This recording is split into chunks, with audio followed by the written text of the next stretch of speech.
Reminders dun sa mga may NCAP violation na magko-contest. Huwag ninyong kukuhanan ng video yung violation na kino-contest ninyo habang nire-review.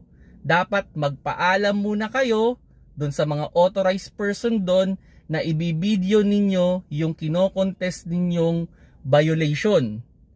Kasi may napanood akong isang video nung 2022 na NCAP violation din, na siya lang yung mag-isa sa room, then andun yung mga authority, wala naman nakita mukha ng mga authority, ang binibideo niya is yung actual na video ng CCTV footage. So ang naging problema, hindi daw siya nagpaalam.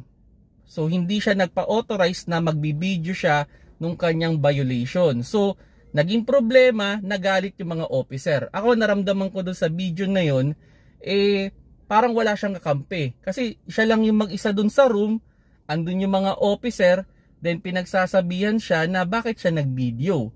So yun lang naman, parang na-feel ko na wala siyang kakampi. So ano lang yung kakampi niya? So ang ending, wala, talo siya.